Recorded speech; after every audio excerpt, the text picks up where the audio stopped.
Do you like to play with sounds? We can make so many words with our mouths. That's what phonics is all about. It's like a puzzle, but with sounds, not pieces. Phonics helps us learn the sounds that letters make. When we know the sounds, we can read any word. Isn't that neat?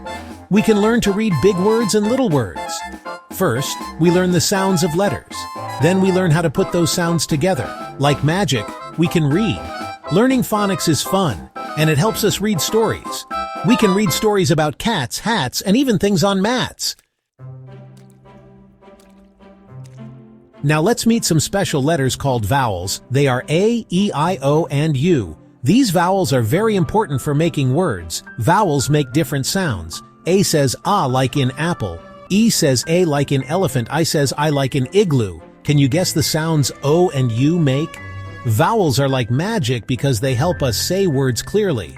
Try saying cat without the A sound. It sounds funny, right? We need vowels to make words sound right. They are the singing part of words, and they make reading fun. Let's see how vowels work in words. The word dog has the vowel O. It says ah like in dog. The word pen has the vowel E. It says A like in pen. Can you say the vowel sound in the word sun? That's right, it's the U sound. Vowels are hiding in so many words. We can even use vowels to make new words. If we change the A in cat to U, we get cut. Vowels are like word builders. Learning vowel sounds helps us read new words. We can sound out the letters and then say the word. It's like solving a puzzle. Vowels are very important for reading and spelling.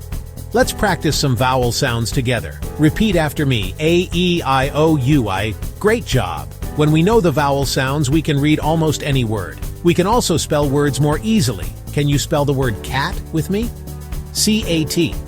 If we want to write cat, we need to remember that it has the A sound. Let's say it together. A in cat. Vowels help us write the words we want. Can you think of another word with the A sound? Knowing our vowels makes us super readers and writers. Let's practice the E sound. Say E with me. We can explore the world of books and stories. Can you find the E sound in the word bed? We can even write our own stories with vowels. Let's try the I sound. Say I with me. Keep practicing your vowel sounds. Can you find the I sound in the word sit? You'll become a reading star in no time. Let's say the O sound together. Remember, learning should be fun, just like playing with sounds. Can you find the O sound in the word dog?